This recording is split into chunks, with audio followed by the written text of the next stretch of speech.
Tobelas Chavasa Africa Borwa, Galtamisha Galdumedisha, and welcome to the 4th episode of the TSHEGO Morena Podcast. As usual, guys, I'm excited to have you guys back, and I hope you guys have been good. I've been amazing, so I expect you guys to be amazing too, so we can all be amazing together, you know what I mean? But otherwise, I hope you guys have been good. I hope the past week has been treating you guys nice. Although some people who own cars haven't been experiencing something good since this week started. But otherwise, to all of you guys, I hope you guys are good. I'm good. And don't forget to comment, like, subscribe to my podcast. And just so you guys know, if you guys didn't know, you can listen to my podcast whether you are doing something like studying or anything. You can use it as background audio in order for you to get the things you want to do to get done.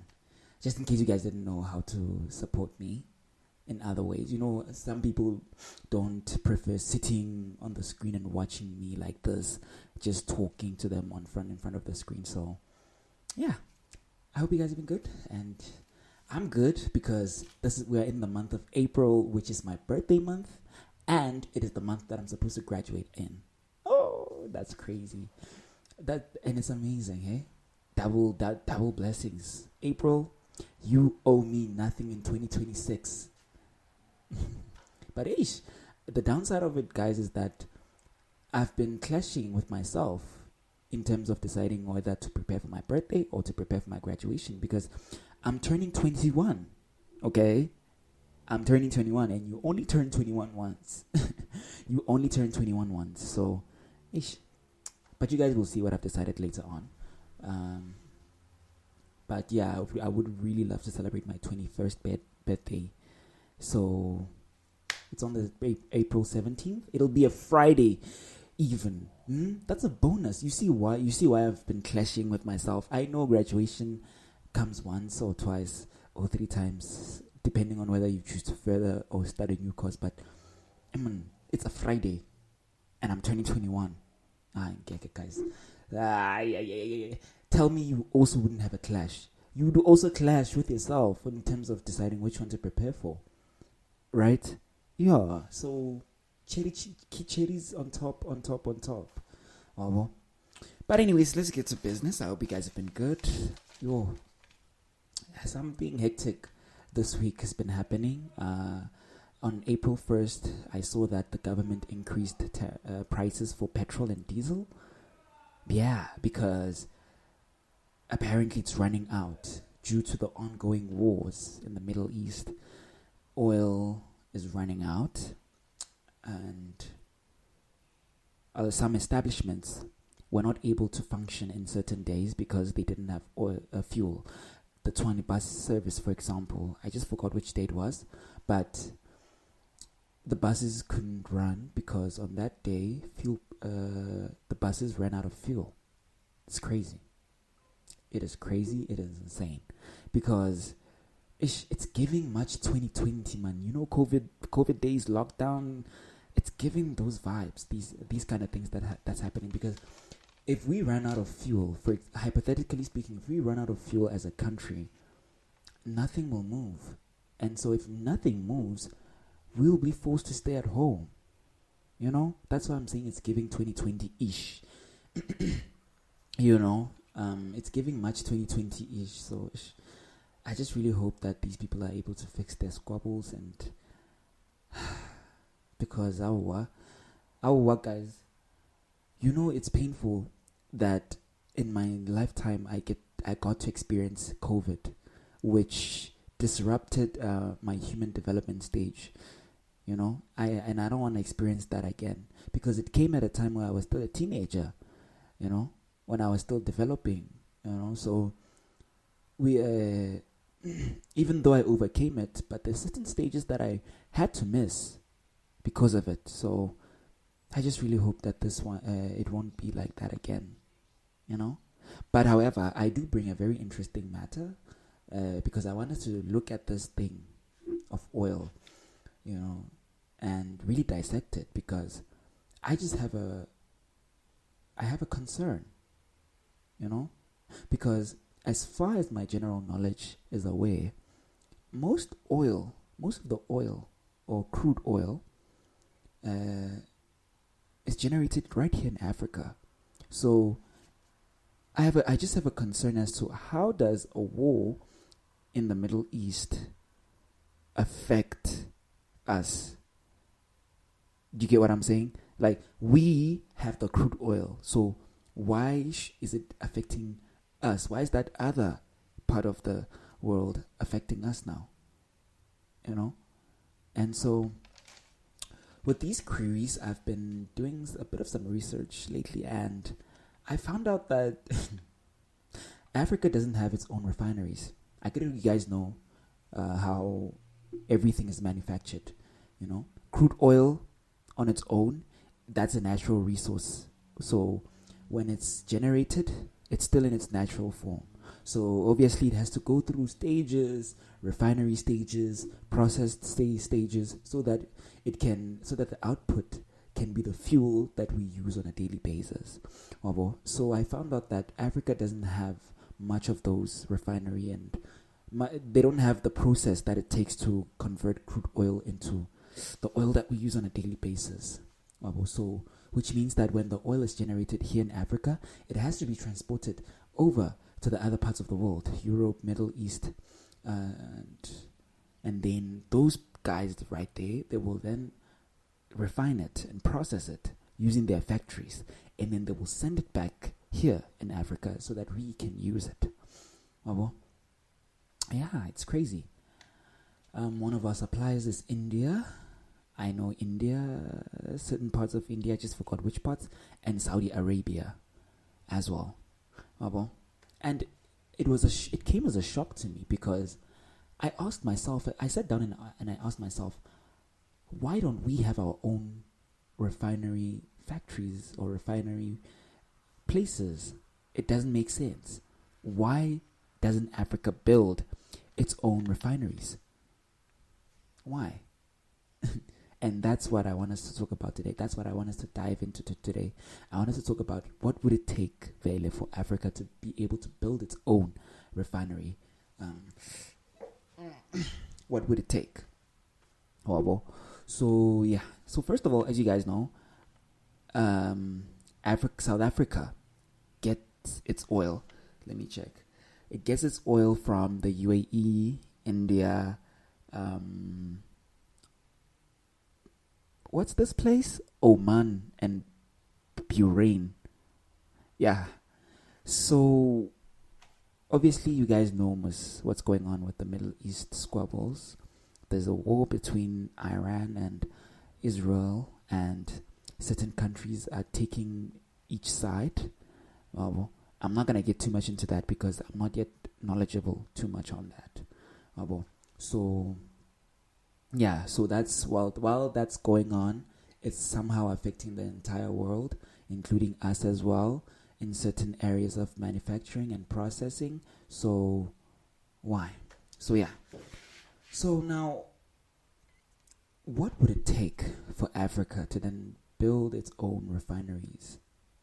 I know one, Aliko, when I researched if there's any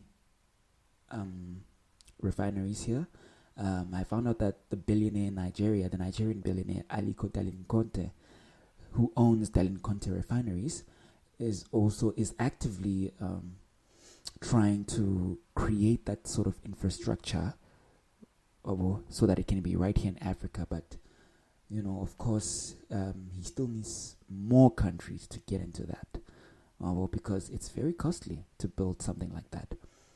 So there's only one. So what would it take then? Let's talk. What would it take then for Africa to be able to get its own refineries? First things first. We would need routes. No, not even routes. Routes is not even the first things first. The capital, we would use in order to build those refineries. And when I did my research, we're honestly talking about a little bit of some trillions there to be able to build at least refineries for at least 2 to 5 countries max. Wow, that's the first things first. Before we can get to routes, we need to have the product first so that it can be manufactured. And so I found out that it would take a bit of some trillions. And honestly, looking at the African economy in 2026, in April 2026, that would collapse a few economies. Really, it could collapse them because the GDP of some countries are still under $1 billion. So if we're talking about $1 trillion, where would they get that money? And obviously, I don't think there's any country that would purposely put itself into debt trying to build that, because that would be a high risk, low reward thing to do, So let's start there. But hypothetically, let's say somehow they managed to get the product. Let's say they somehow managed to build those refineries. A miracle happened. Each country managed to get its own refinery, and then they managed to have the final product. Now, the next stage would be to build the infrastructure of routes to transport the product. Because right now, when the product is getting manufactured or refined in India, in the UAE, or wherever, there's certain routes that it goes by. Sometimes it goes by ship, sometimes it goes by airplane, but I think ships are the more common, more prevalent ways to transport these kind of things. But I really wonder how they're able to pass through Somalia because of the pirates there. But that's a topic for another episode. But so now let's visit the African landscape for a minute. You guys know that majority of Africa is just forests, whether it's a rainforest, whether it's a savanna, but it's just an area that's just full of grass. So we would also need another billion to trillions to build routes like that, because truly, honestly speaking, the wildlife ecosystem of Africa is very unpredictable. So we would need to build very rigid, very solid, and very strong structures to be able to transport those crude oils from one place to another. And we all know that in the forests of Africa, the wildlife does not play. The lions, the elephants, the giraffes, almost all the animal groups, the mammals, the reptiles, the amphibians, the arachnids, they don't play. So we would need to ensure that those routes that we build are very, very strong to withstand even wildlife attacks.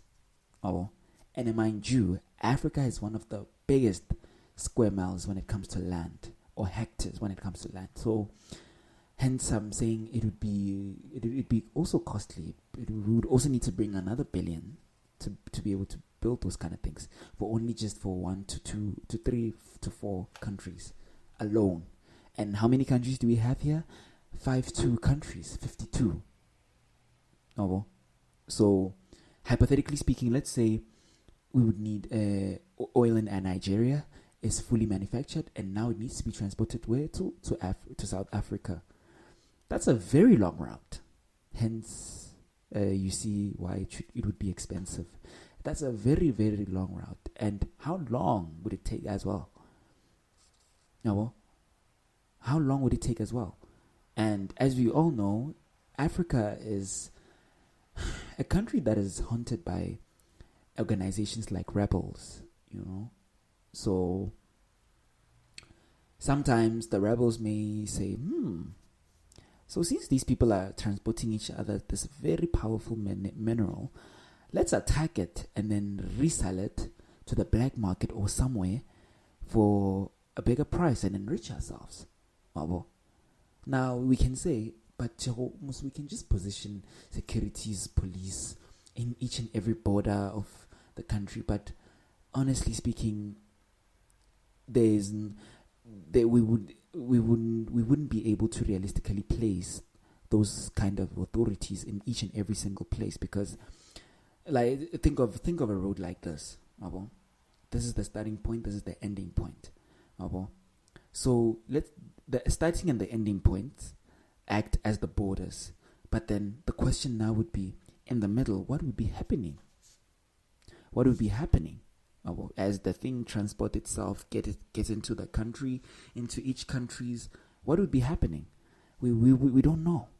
And that's where most of these rebels would attack, or hijack, or whatever it is that they would do to it. So, we would still have another long way to go for us to be able to do that thing. Mind you, I've only mentioned building the refineries and the transport routes alone, and protect and security. There's no police officer or there's no security that would volunteer to be staged or to be positioned in a place where it's only forests. Obviously they'd be thinking of their own safety. Snakes, lions. So realistically speaking, it would be a bit impossible to build that kind of a thing.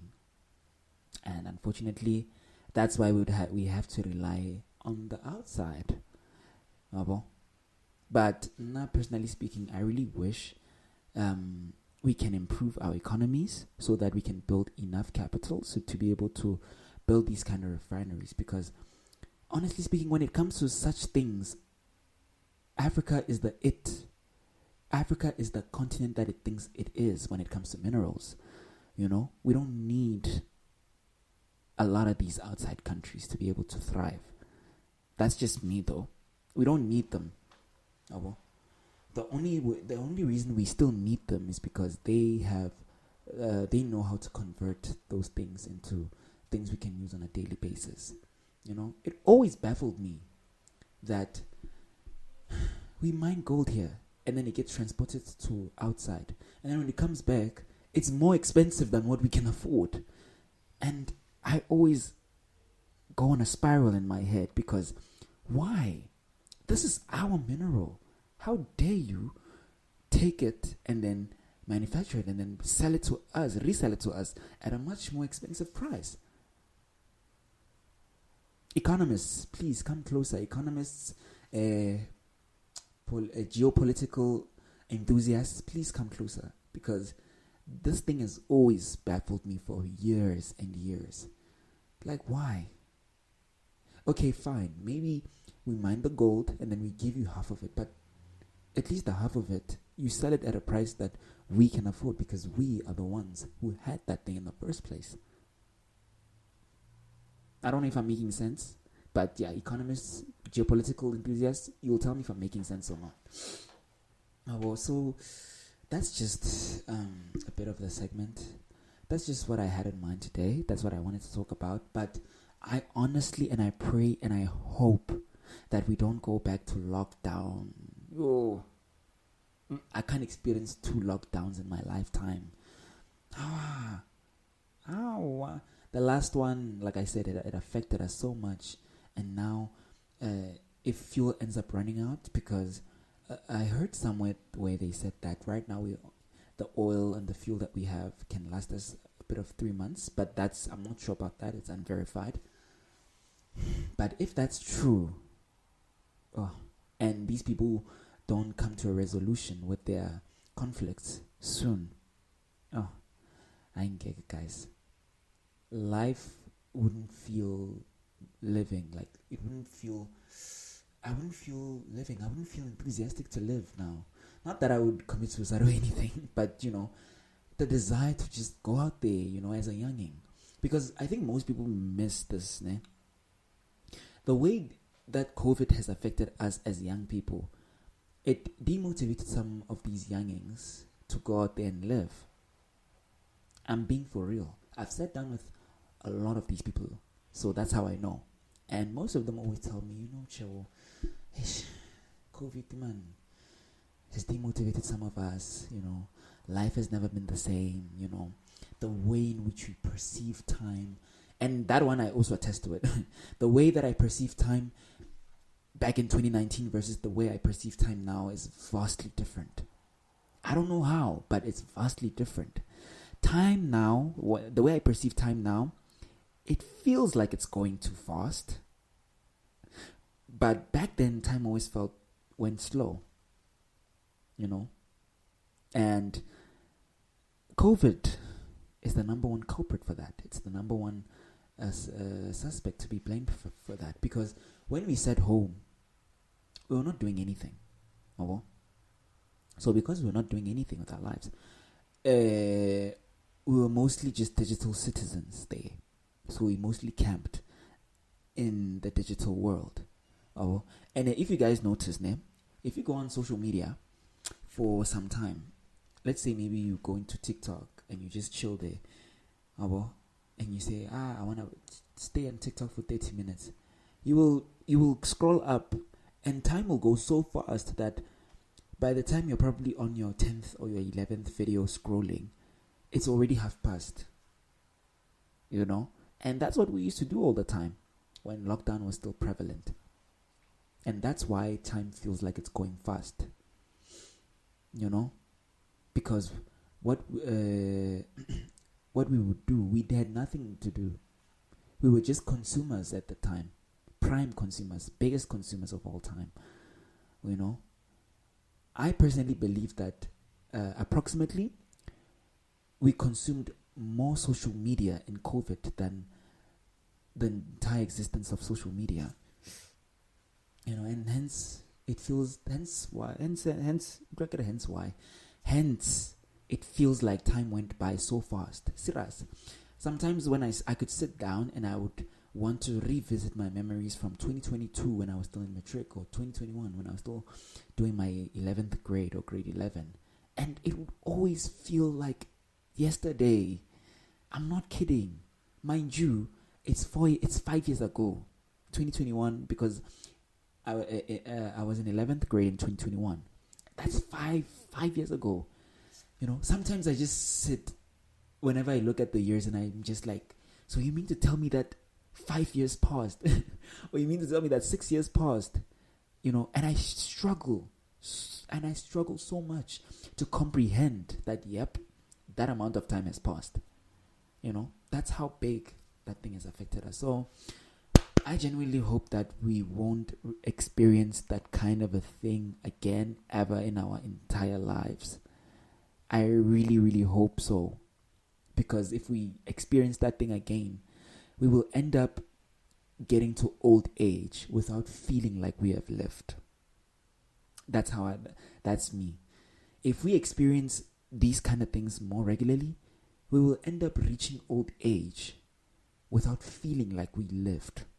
No matter how much of a present moment we're always in. I don't know how to stress this, but yeah. So, but I guess for now, use the time being to do what you like, do what you love. But let's just pray and hope that these people fix their conflicts and we are able to go back to normal. And yeah, we live. Because there's nothing, because that's what we came here to do. We came here to live. We came here to live. We came here to impact. We came here for different reasons. And we all deserve a chance to fulfill all those different reasons or purpose. Some people came here to impact others, like me. I personally believe that I came here to impact other people.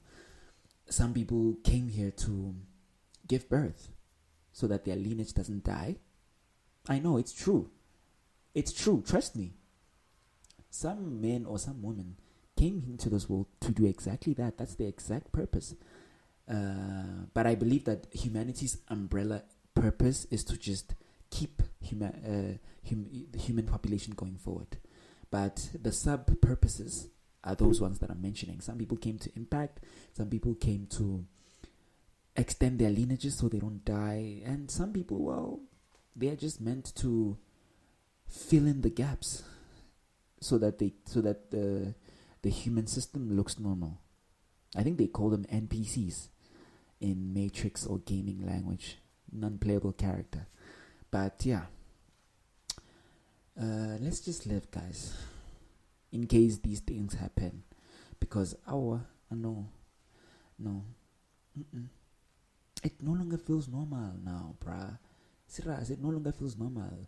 Just yesterday, it was December 2025. How did we get to April 2026? How, bro? How? You see what I mean? You see what I mean? Like, the way we perceive time is crazy now. So let's just live, have fun responsibly, and see what life has in store for us. Otherwise, I'll see you guys on the 5th episode, on the next episode. And I hope you guys have an amazing week ahead. And I love you all.